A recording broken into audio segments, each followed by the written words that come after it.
People can't stop talking about Jimi Hendrix now that he's back in the spotlight.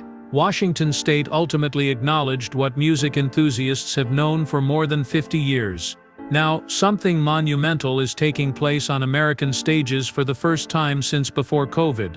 Musicians are vying to be included. In order to participate, one legend is even ending his retirement. The current Jimi Hendrix situation has the internet in a frenzy. The birth date of Jimi Hendrix was November 27, 1945, in Seattle. Lucille and Al were parents. They battled frequently and had financial difficulties. Jimi was born when Lucille was just 17. Al served in Alabama's armed forces. When he requested leave, he was imprisoned for more than a month and was not permitted to return home. Jimi had a chaotic childhood. Both parents were heavy drinkers. Their house was shaky. The authorities removed 4 of his siblings and placed them in foster care. Jimi was temporarily moved to live in California with a family friend. Al brought Jimi back to Seattle in 1945 after he got back from the service. Al and Lucille were divorced in 1951. Jimi and his younger brother Leon were given to Al. Jimi was 15. When Lucille passed away from liver illness in 1958, the lads were not permitted to attend the funeral by Al. Rather, he offered them alcohol and said that this is how guys cope with bereavement. At that moment, Jimi turned to music for solace. It had always appealed to him. He used to imagine that a broom he carried about at school was a guitar. Nothing came of a social worker's observation and request that the school purchase one for him. When Jimi was 15 years old in 1957, he was assisting his father in cleaning out a house when he discovered a damaged ukulele with one string. He could keep it, the resident woman said. Jimi learned how to play on his own, listening to music by Elvis Presley. Al eventually got him a genuine guitar when his mother passed away. It became his way out. He learned on his own by listening to early rock and blues music. At the age of 17, he left Garfield High School in 1959. He just cared about music.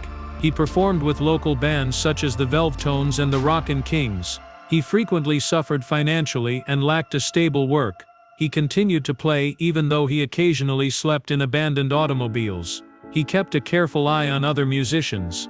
Butch Snipes, the guitar player with his teeth, was one of them. He included the motion into his act by copying it. Jimi was arrested for riding in a stolen automobile in 1961 when he was just 19 years old.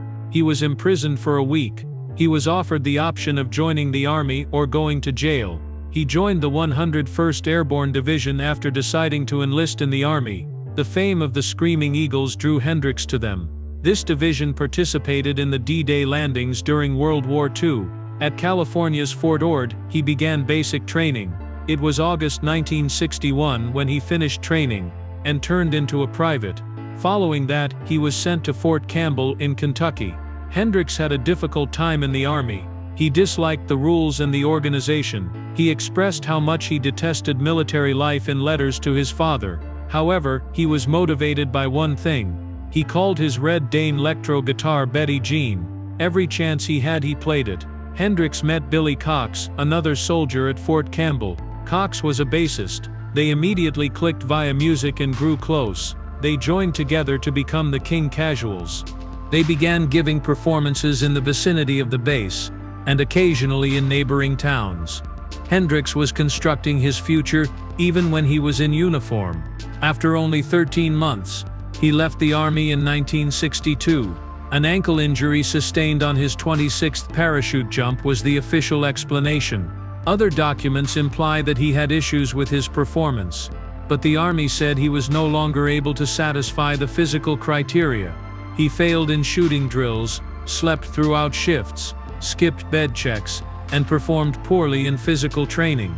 According to some stories, he even displayed homosexual tendencies, which at the time may have resulted in dismissal. Hendrix was honorably discharged in spite of all of this. Hendrix and Billy Cox relocated to Clarksville, Tennessee. When Hendrix left the service, their goal was to continue creating music. They began performing in local bars under the moniker King Casuals. At this point, Hendrix started to hone his distinct approach. He was left-handed, therefore he played a right-handed guitar upside down. Additionally, he began to do feats with his teeth and behind his head. There was a lot of pressure to amuse. Expect more than simply ability. As Hendrix famously stated, "Want a performance? You weren't asked back if you didn't stand out." His flamboyant manner annoyed several band leaders, who believed he was attempting to steal the show. Hendrix, however, continued to advance his act. He was a backup guitarist on the Chitlin circuit from 1962 to 1965. During segregation, these network of locations allowed black artists to play throughout the South, Midwest, and East Coast. The circumstances were difficult. Frequently, the salary was little or non-existent. Another performer, Bobby Rush, said that they occasionally received payment in food.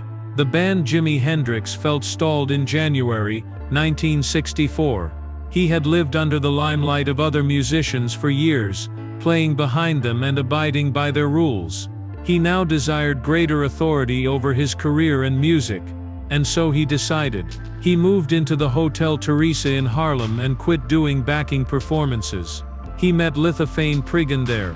She was referred to as Faye. She became his lover, and was active in the Harlem music scene. More than that, she provided him with a place to stay, encouragement and support. He also met Albert Allen and Arthur Allen at that time. They were twin brothers who had a long history in the bars of Harlem. In an attempt to get recognition, Hendrix began playing in local venues, filling in with other bands and touring the city. He participated in the Apollo Theater's amateur night competition in February 1964. He took first place. That energized him. It demonstrated that he could manage a throng by himself. Shortly after that victory, he was able to arrange an audition with Ronnie Isley thanks to a contact from the Joe Tex Band. He was so captivated by Hendrix that he accepted an invitation to play guitar in the backup band for the Isley brothers. He immediately agreed. It was a significant advancement. Hendrix recorded their first studio song in March 1964.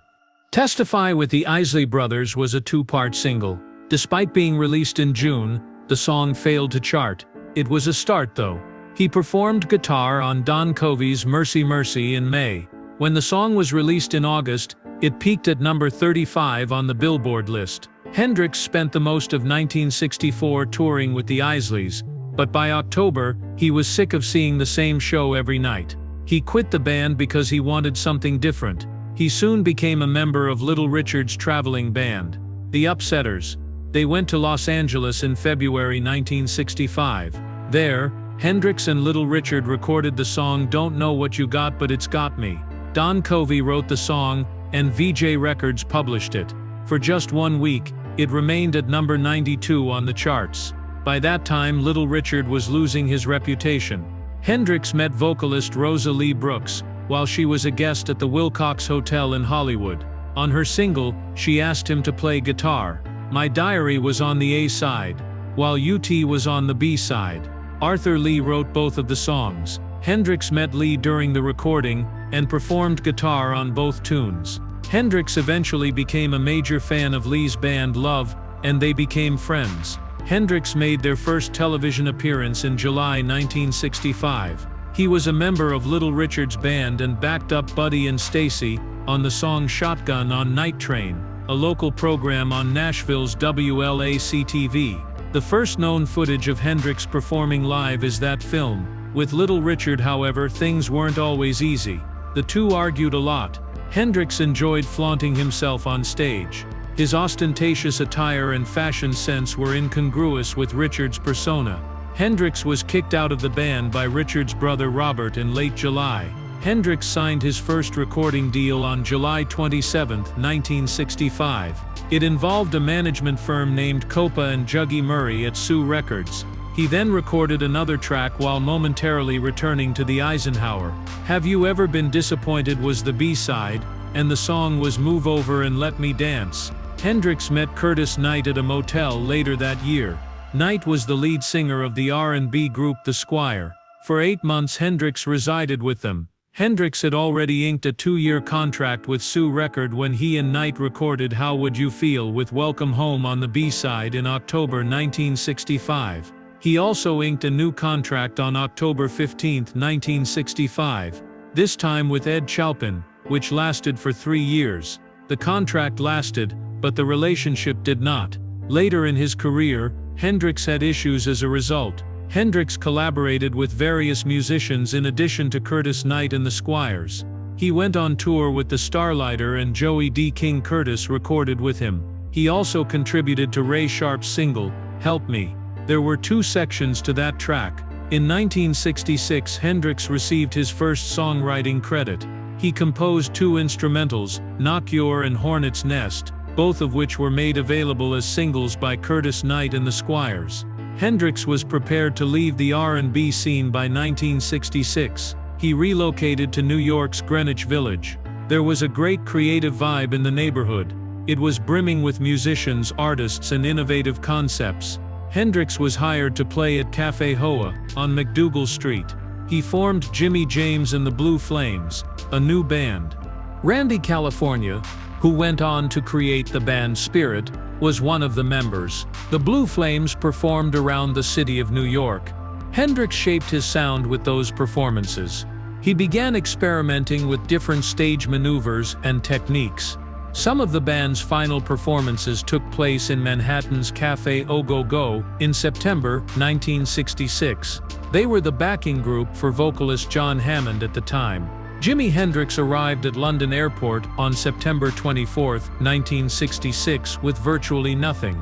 He had $40 borrowed in his pocket, a guitar, some hair curlers, and a change of clothes. Etharo was the new name for the airport. This journey would alter Hendrix's life, even though he was unaware of it at the time. He had begun performing as Jimmy James at tiny shows in New York City earlier that summer. Chas Chandler, the former bassist for The Animals, witnessed him play one evening at Café Wah in Greenwich Village. Chandler sought for fresh talent. He knew he had discovered something unique when he witnessed Hendrix perform. The whole Jimi Hendrix event came together within 12 days following Jimmy's arrival in London. It took place on October 6, 1966. Chandler brought in musicians right away. At a New Animals tryout, he ran into Noel Redding. Jimmy appreciated his comprehension of blues progression, appreciated his unconventional hairdo as well. Chandler called Mitch Mitchell for the drummer. Mitchell has recently been let go from the Blue Flames and Georgie fame. Their mutual appreciation of rhythm and blues brought him and Jimmy together. Chandler contributed to Jimmy's image as well. He recommended that Jimmy be spelled Jimmy instead. It gave the name a more distinctive appearance and style. The band immediately began to perform. Within a week, they embarked on a 4-show tour with French singer Johnny Hallyday. They recorded their first single, Hey Joe, in London's Delane Lee Studios on October 23. Jimmy had been in England less than a month before, but recording wasn't simple. The studio equipment had issues because of their loud Marshall amplifiers. Jimmy was anxious about his singing as well. On November 2, Stone Free, the single's B-side was recorded. It was Jimmy's first original composition with the group. He had been urged by Chandler to compose it in order for Jimmy to profit from the publication rights. Despite their brilliance, they had trouble landing a record deal. They were eventually signed to their new label, Track Records, by Chris Stamp and Kit Lambert, the manager of The Who. Due to Track's infancy, the first record was issued on December 16, 1966, via Polydor. Hey Joe debuted at number 41 on the UK charts. After that, it peaked at number 6 and remained there for 10 weeks. Additionally, Jimmy made appearances on television programs such as Ready, Steady, Go and Top of the Pops, which contributed to the song's increased popularity. He has previously played as a backup guitarist in small clubs in New York. He was now rising to fame. There was a plan, Chas Chandler. He wanted Hendrix's performance to be seen by the appropriate people.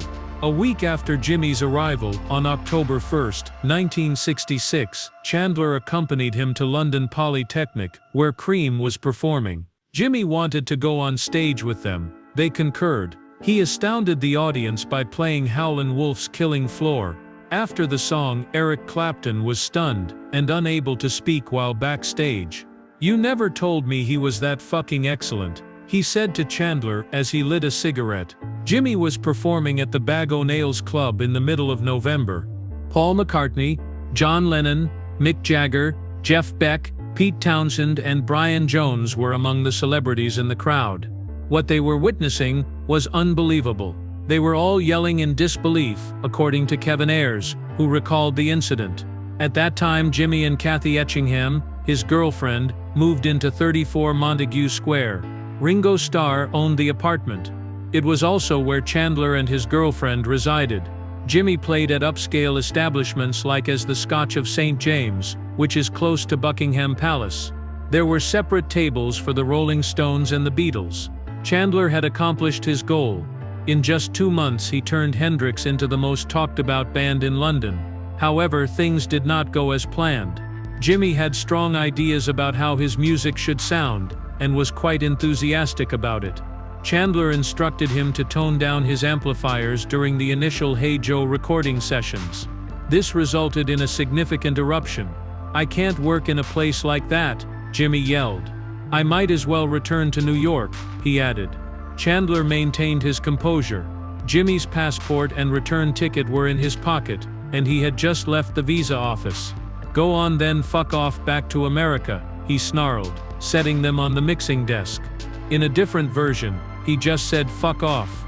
"You called my bluff," Jimi replied, looking at him and laughing. The tone for their future collaboration was established at that time. Jimi called for liberty. Chandler made sure everything kept on course while still giving him some space. The really pivotal moment occurred on June 8, Monterey Pop Festival, 18th, 1967. The night was warm. The majority of Americans were still unaware of Hendrix's name, despite the fact that he was a household name in London.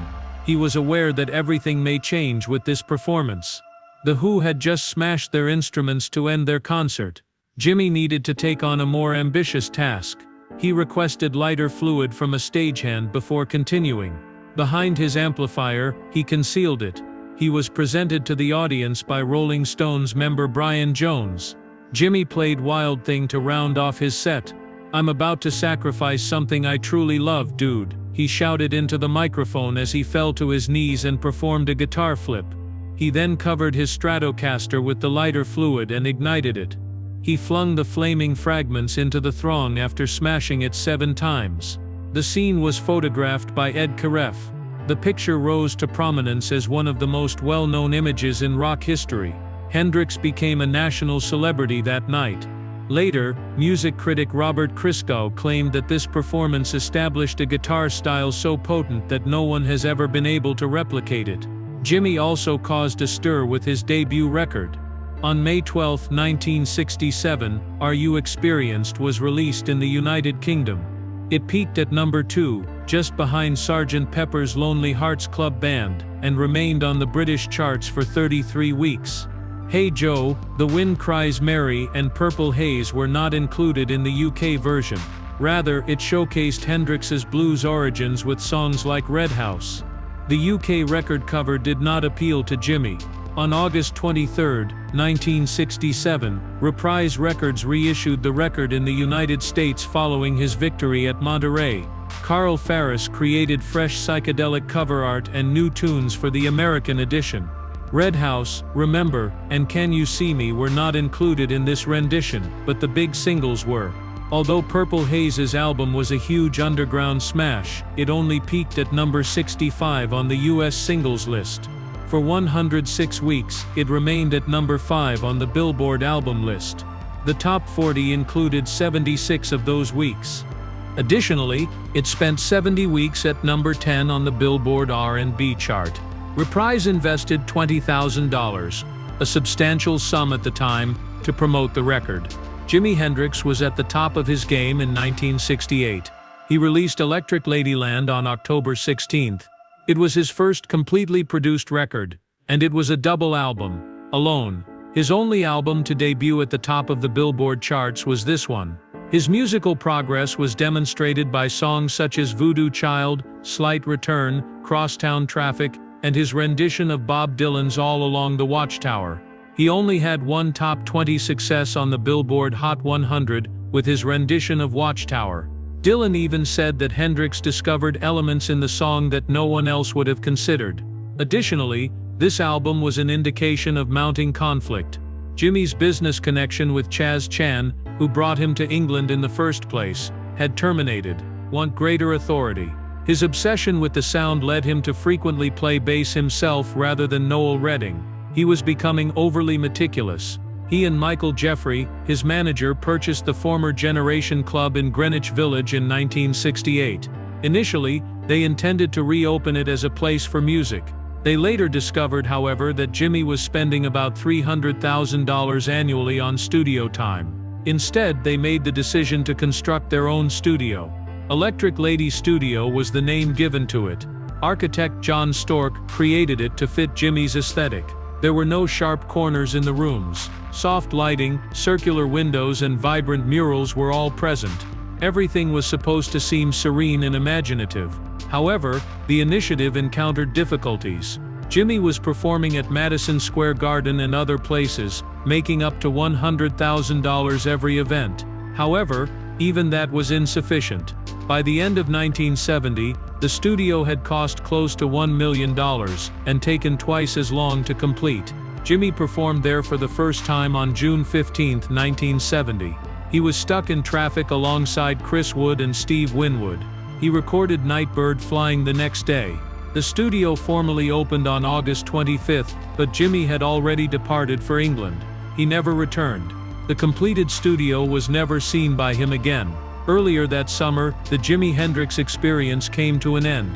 Their final performance was at the Denver Pop Festival on 29, 1969.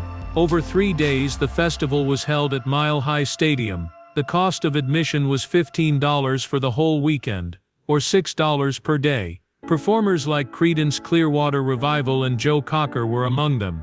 Jimmy announced Billy Cox as his new bassist during a press conference that day. He had an army comrade named Cox. Mitch Mitchell and Noel Redding had not been informed that the band was disintegrating. Approximately 2,500 people began fighting with cops during their performance. To keep the mob under control, officers used tear gas. The stadium was filled with the gas. Jimmy had to leave the stage with the band.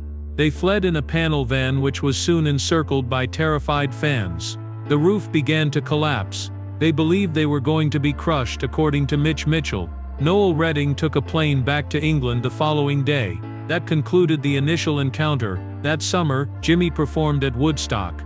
The performance was scheduled to end on Sunday night, August 17, 1969. However, the event was delayed. It wasn't until 8 a.m. that Jimmy took the stage. On August 18, Monday, the audience had mostly dispersed. Approximately 30,000 of the 400,000 attendees of Woodstock remained. Backstage, there was a dispute over whether Jimmy ought to play the Star-Spangled Banner. It was not Michael Jeffrey's desire. He said that the song had sparked a riot in Dallas and expressed concern that it would start another one. However, music promoter Jerry Morrison persuaded Jimmy to do it nonetheless after Jeffrey departed. When Jimmy took the stage, he performed the anthem in a way that had never been heard before. His guitar produced screams, sirens, and bomb noises. It was memorable, loud, and weird. It was perceived as political by some. Later, Jimmy stated it wasn't. "I was just playing what I felt," he stated. For Jimi Hendrix, things began to shift in 1966. He took LS in that year. For the first time, his music started to sound like nothing anyone had ever heard after that. Jimmy began to get visions and wanted to make music out of them, according to his girlfriend, Kathy Etchingham. Most of the time, his attempts to explain things were incomprehensible. His guitar playing brought these dreams to life, even if they had no connection to reality. He continued to go through the new door that LSD had opened for him. He didn't mince words. He started spitting acid on stage by 1967. He was high on LSD when he took the stage at the Monterey Pop Festival. He burned his guitar that night. It wasn't only for show, but it stunned the audience and garnered international attention. It was an instance that demonstrated his willingness to go to great lengths. He has a greater goal in mind than music. LSD had been a commonplace element of his life by the late 1960s. So has cocaine, amphetamines, hashish, and marijuana. He never went on tour without these medicines. His sound was molded by them. That's where songs like Purple Haze originated. Strange tales that seemed like nightmares were told by songs like 1983 and A Merman I Should Turn to Be. Few celebrities have as strong ties to the drug society as Jimi, according to biographer Charles Cross. His hallucinogenic environment got reflected in his songs. However, few people were aware of another aspect of him. Alcohol was a major issue for Hendrix. Something changed when he took a drink. He got upset, according to those close to him. The tranquility has vanished. The late 1960s was one of the darkest times. He struck Carmen Barrero, his girlfriend, with a bottle of vodka after an intoxicated quarrel. She needed sutures for the wound over her eye. He began drinking at a young age. After leaving the army in July 1962, he went out to drink one night and wasted nearly all of his $400 money. He was once informed that when he drank, he became stupid. However, the issue worsened as his fame grew. During his travels, he was detained many times for fighting while intoxicated. Alcohol, according to those close to him, brought out a different side. One individual referred to it as the greatest curse of his life. It resulted in mood swings and even violent outbursts that were inconsistent with the public persona that was displayed on stage.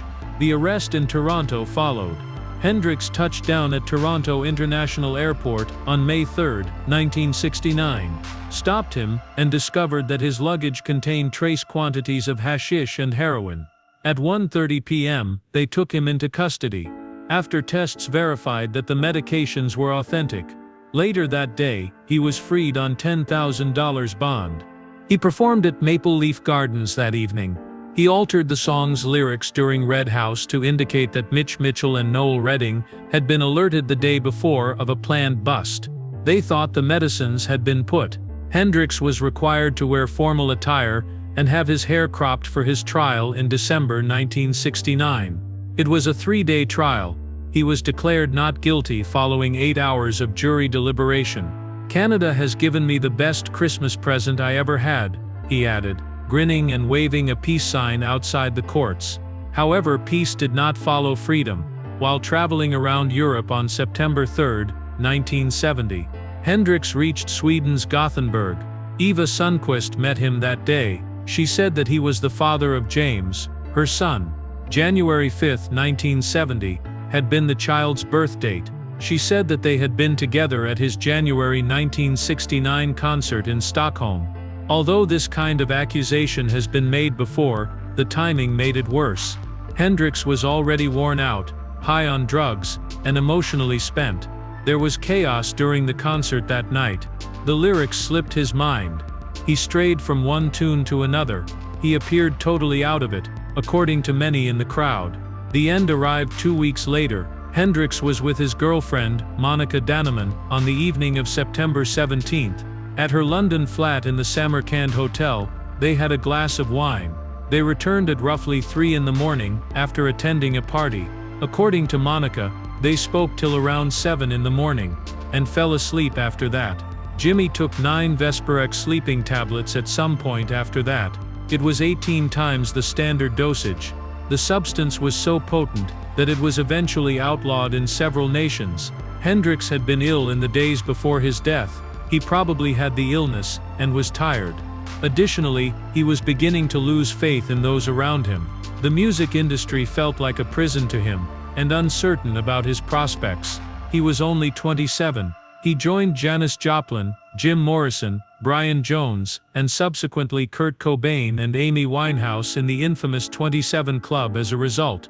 At 11:18 a.m. on September 18, 1970, the motel received a call for an ambulance. 9 minutes later, it showed up. The door was open when the crew arrived. The gas fire still burning. In the bed, Hendrix lay. He had puke all over him. All of his airways were closed. Monica subsequently claimed that she never left his side, yet oddly, she was not present. Reggie Jones, an ambulance worker, described the situation as one of the worst he had ever witnessed. The puke poured through the cushion and was dark, nearly black. Hendrix was brought to the hospital of St. Mary Abbot. He attempted to be revived by doctors, but it was too late. It was 12:45 p.m. when he was declared dead.